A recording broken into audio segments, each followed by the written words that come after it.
Caro bollette in Veneto, si accende il faro dell'antitrust sulle società del gas. Nel mirino diverse società, tra cui Dolomiti Energia ed E.ON, per modifiche unilaterali e recessi anticipati. Secondo l'autorità garante della concorrenza del mercato, la GCM, le società violerebbero lo scudo del decreto aiuti bis.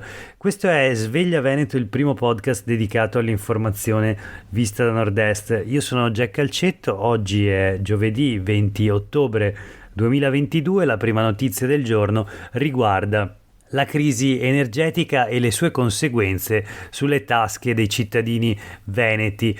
La vicenda è nota, il governo Draghi già uscente ha presentato il decreto legge aiuti bis approvato dal Parlamento il 10 agosto in cui ha introdotto un blocco alle modifiche contrattuali per le utenze domestiche fino al 30 aprile 2023 in modo da tutelare i contribuenti. Nelle scorse settimane però la GCM, cioè l'autorità garante della concorrenza del mercato, a fronte di numerose segnalazioni su presunte pratiche scorrette, ha aperto un'indagine su 4 gestori di luce e gas. Questi sono Iren, Iberdrola, E.ON e Dolomiti Energia.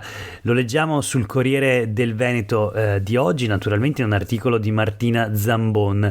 I gestori rischiano fino a 5 milioni di sanzioni se le irregolarità contestate saranno confermate. L'antitrust dice: tante segnalazioni su Dolomiti Energia e E.ON rischiano appunto fino a 5 milioni di sanzioni. Si moltiplicano nel frattempo le proteste di consumatori sul caro bollette fino ad arrivare a bruciarle in piazza. La replica di Dolomiti Energia dice: la società mostrerà di aver operato in buona fede e valuterà azioni di adeguamento future. In ogni caso vedremo come si concluderà questa indagine dell'antitrust, indagine per pratiche scorrette ai danni dei consumatori. Anche il Veneto quindi è toccato dall'offensiva partita in grande stile dall'autorità garante della concorrenza del mercato con il pieno sostegno di ARERA, cioè l'autorità di regolazione per energia, reti e ambiente. Nel frattempo voltiamo pagina e parliamo sempre in realtà delle conseguenze della guerra in qualche modo in Ucraina. Siamo sempre sulle pagine del Corriere del Veneto di oggi. Boom dell'export dal Veneto verso Turchia ed Emirati Arabi. Il sospetto delle triangolazioni per aggirare le sanzioni a Putin.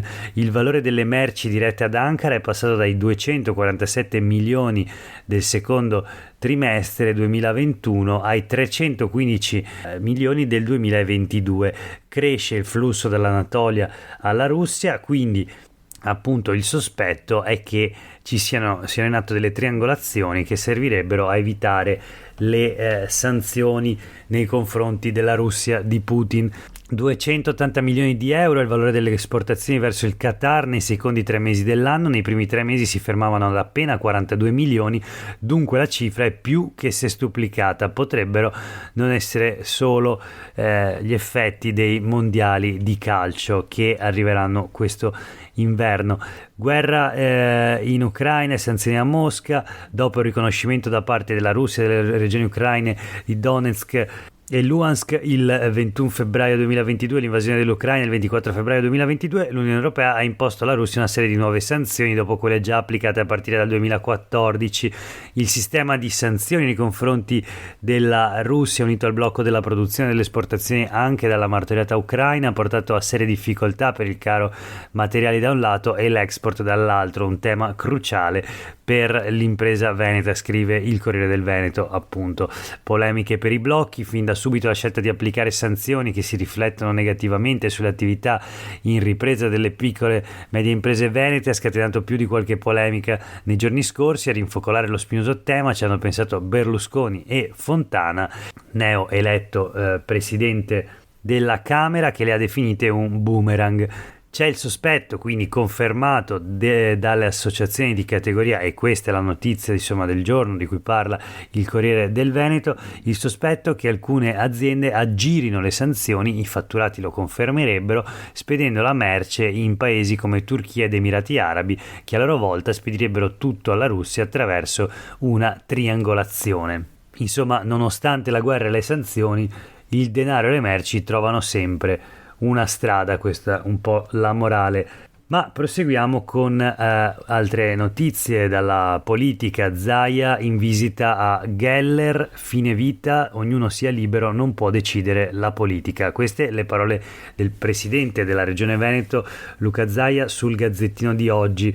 Il presidente della giunta regionale si è recato in visita nella sua abitazione da Stefano Geller, 49 anni, vicentino di Cassola, affetto da una rara forma di distrofia muscolare, che nei giorni scorsi ha ottenuto finalmente, su sua richiesta, l'assenso da parte dell'UL7 per accedere alle pratiche del fine vita. Zaia, ai microfoni di TVA Vicenza, ha spiegato come la politica debba impegnarsi per garantire le libertà. La libertà non per limitarla. Ogni cittadino deciderà quale sarà il suo progetto di vita.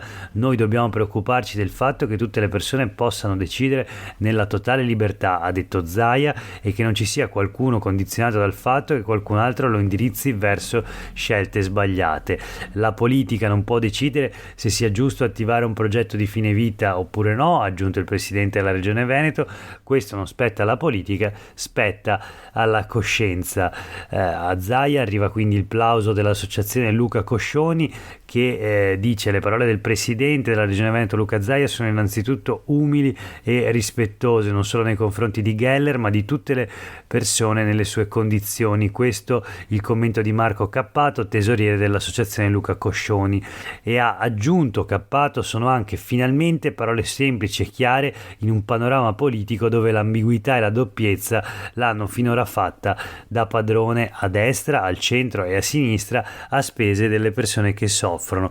Proprio l'altro giorno il Comitato per i diritti economici, sociali e culturali dell'ONU ha rilasciato le osservazioni conclusive sull'Italia su temi come il diritto alla salute. Sul fronte dei diritti civili, ha detto Cappato, e del diritto alla salute a livello internazionale esiste un vero e proprio caso Italia, che è il frutto della disattenzione e dell'ostilità dei governi di ogni colore degli ultimi anni, inclusi coloro che da sinistra ora si stracciano le vesti di fronte al pericolo della nuova maggioranza. Insomma, parole dure quelle di Luca Coscioni, di Marco Cappato, naturalmente tesoriere dell'associazione Luca Coscioni, ed era stato lo stesso Geller che da 34 anni vive su una sedia a rotelle a causa della distrofia muscolare, attaccato a un respiratore 24 ore su 24, a dare la notizia dell'accoglimento della richiesta di suicidio assistito che aveva presentato alle autorità sanitarie.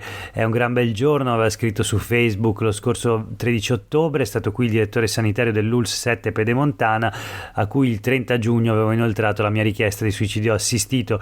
Vi informo che la mia richiesta è stata accolta e ora sono libero di decidere quando vorrò mettere fine alle mie sofferenze. Geller ha anche raccontato che avrebbe potuto andare in Svizzera ancora tempo fa, ma di aver deciso invece di rimanere a combattere la sua battaglia in Italia. La mia ULS è stata veloce rispetto ad altri casi a darmi risposte e sosterrà tutte le spese per quando deciderò di farlo.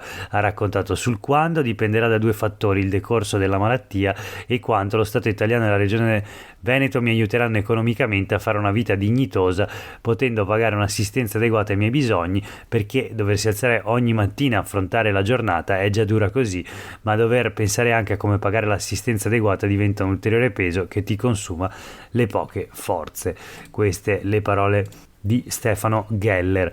Chiudiamo la rassegna stampa di oggi con le ultime due notizie, sempre dalla politica veneta. Tensioni nel Carroccio mentre si forma il nuovo governo, con Fontana presidente della Camera. La Lega Veneta resta senza ministri. La notizia sul Gazzettino di oggi: in ballo sono soltanto un paio di posti per sottosegretari e presidenze. Si parla di Bizzotto e Mara Bizzotto e Massimo Bitonci tra i favoriti. In pista ci sono anche Erika Stefani e il padovano Ostellari, ma insomma neanche un ministro, e questo naturalmente agita la Lega Veneta. In particolare completamente esclusi dal governo i fedelissimi di Luca Zaia. Nuove tensioni quindi all'interno della Lega. Infine abbiamo letto ieri le notizie relative alle nuove indagini per mafia a Verona, con l'ombra dell''ndrangheta sui lavori all'Arena di Verona.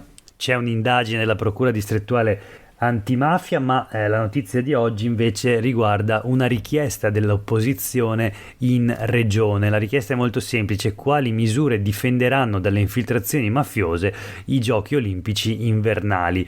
Individuare e valutare i concreti rischi di infiltrazione criminale nell'organizzazione dei giochi olimpici e paralimpici di Milano e Cortina 2026, conoscere gli strumenti di prevenzione messi in atto dalle stazioni appaltanti, in particolare dalla regione, i loro eventuali limiti e possibilità di rafforzamento, valutare l'attitudine del sistema di controlli nei cantieri ad individuare potenziali situazioni di pericolo anche in relazione allo scambio di informazioni tra enti deputati a diverse tipologie di controllo. Le richieste sono avanzate dai consiglieri regionali di opposizione, il primo firmatario è il presidente della Commissione Legalità Andrea Zanoni, assieme agli altri colleghi del Partito Democratico, e poi Arturo Lorenzoni, Erika Baldin del Movimento 5 Stelle, Elena Ostanel del Veneto che Vogliamo, Cristina Guarda di Europa Verde, che hanno presentato una richiesta ufficiale all'ufficio di presidenza della quarta commissione di avviare un percorso di approfondimento che coinvolga tutti gli attori istituzionali che abbiano un ruolo nella prevenzione e repressione delle infiltrazioni